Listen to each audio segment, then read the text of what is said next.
one other thing that I hadn't realised is that you wrestled Hulk Hogan a lot in singles matches in 1980, and I think you guys started pretty much at the same time. You both started in Florida as well. Where was Hulk Hogan in his development as becoming as a worker as compared to you? Hogan was a little bit behind me. I started a little bit ahead of him, and he started, and I think he went to Memphis and the Fullers. I think he went wrestled for the Fullers at one point.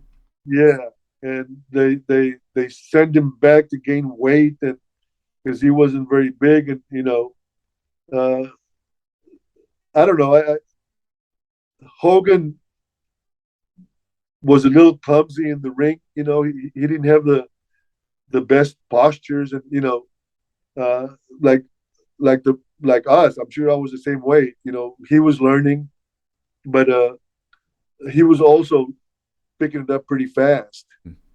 And knowing that we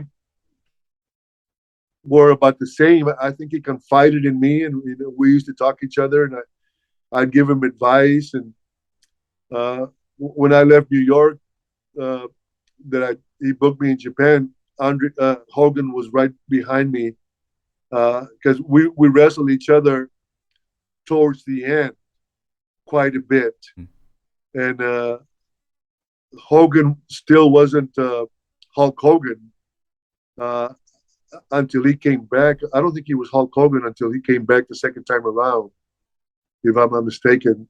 I could be wrong. I think the Hulk Hogan presentation was developed in the AWA in the last year or so there, and then very late '83 comes back to the WWF, wins the title almost immediately, and then they're off to the races. Right. Yeah. So we both go to Japan, and he would always ask me, because he was a big guy, and I had been in Japan for 3 weeks. I was there with Dusty Rhodes and Andre the Giant and some other stars, Americans, and then Hogan came like the last 3 weeks, and he says, "What do you do here?" And I said, "I don't know. I was 235 pounder. I had to wrestle my ass off. Fight for my life in Japan. Hogan was 310, 320. I said, Hogan. I said, what I watch here. I said, Stan Hansen was there also. I see the big guys. The big guys just go in there and beat the shit out of the Japanese guys. I said, so go in there and just beat the shit out of Japanese guys. So that's what he did. And he went in there and just pummeled the Japanese guys, and he got over pretty fast. And then both of us went to the AWA. Well, no, he didn't go to the AWA. He was scheduled to go to the AWA, but he went to the movie Rocky. I don't know if you remember.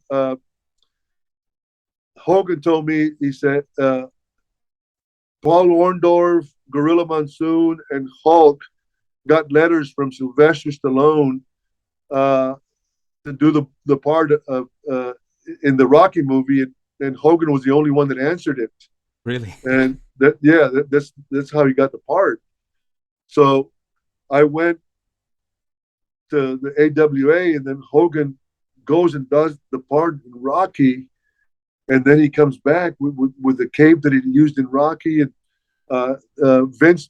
Vern tried to push him as a heel, and I don't know if you remember, they put Johnny Valiant as his manager, and they would throw in two guys, and they tried to push him as a heel. He would beat the crap out of two baby faces, and the people just kept cheering and cheering and cheering. Finally, they got rid of Johnny Valiant, and they made him a baby face. They tried to push him as a heel, and it didn't work. So, and then he got over like $1 million. What's taboo there? It's like massive, huge, great. Great. I'm not talking handsome, but great-looking guy on TV who beats the crap out of two people at once. What's to hate? That's something to get behind, right. Surely. But that's what they used to do back then. If a guy would come in and just beat the heck out of a baby face, they would make you a heel. That's what the heels would do.